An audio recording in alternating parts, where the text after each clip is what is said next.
Hi అండి, నమస్తే. Welcome to Suhasni's kitchen. నేను మీ సుహాస్ని రెడ్డి. మీరు ఎప్పుడైనా గోంగూరతో ఇలా కర్రీ ప్రిపేర్ చేశారా? చాలా చాలా బాగుంటుంది. బిర్యానీలోకైనా, పులావ్లోకైనా, వేడివేడి అన్నంలోకైనా, చపాతీ, దోశ ఇలా అన్నిటిలోకి పర్ఫెక్ట్గా ఉండే ఈ గోంగూర కర్రీని మీరు కూడా ఒకసారి నా స్టైల్లో ట్రై చేయండి.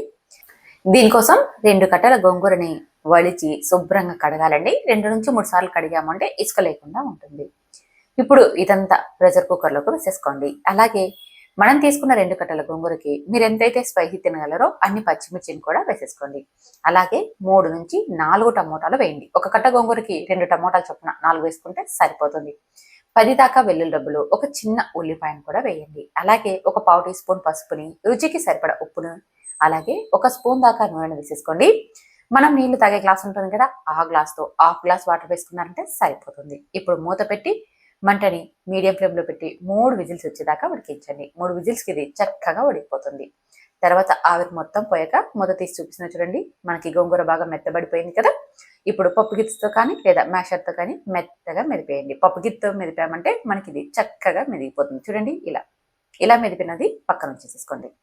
ఇప్పుడు స్టవ్ మీద కడాయి పెట్టుకొని అందులోకి పోపుకి సరిపడా ఆయిల్ వేసేసుకొని 1 స్పూన్ దాకా పచ్చిశనగపప్పు, అలాగే 1 స్పూన్ దాకా ఆవాలను వేసేసుకోండి. ఇదంతా చిరపట్లాడుతున్నప్పుడు అందులోకి 1 స్పూన్ దాకా జీలకర్రని, 10 నుంచి 15 దాకా వెల్లుల్లి డబ్బని కాస్త కచ్చపచ్చగా దంచి వేసేసుకోండి. వెల్లుల్లి డబ్బులు ఇందులోకి ఎంత ఎక్కువ వేసుకుంటే అంత రుచిగా ఉంటుంది. మీకు ఇంకా ఇష్టమైతే ఇంకా కొద్దిగా ఎక్కువగా వేసేసుకోవచ్చు. తర్వాత ఇందులోకి ఒక 5-6 ఎండుమిర్చిని కూడా వేసేసుకొని కాసేపు వేయించుకోండి. ఆయిల్లో ఎండుమిర్చి వేగిందనుకోండి, మనం గోంగూరతో కలిపి తినేయచ్చు. అలాగే 2 పెద్ద సైజు ఉల్లిపాయల్ని పెద్ద ముక్కలుగా కట్ చేసి వేసుకొని ఇదంతా కొన్ని సెకండ్ల పాటు మాత్రమే వేయించండి. ఉల్లిపాయలు ఎక్కువ వేసుకోకుండా ఒక 50% వేగితే మనకి అక్కడక్కడ గోంగూరలో తినడానికి చాలా బాగుంటాయి.